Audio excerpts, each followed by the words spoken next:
Hello everybody, welcome back to HardReset.Info channel. In today's video, I'll show you how to easily browse the internet directly from your KOBO Elipsa 2e.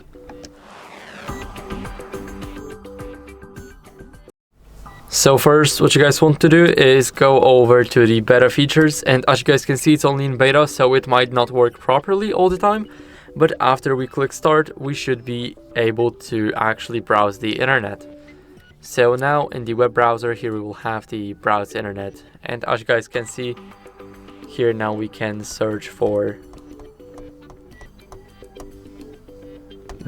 .info. Let's click enter. Now let's accept everything,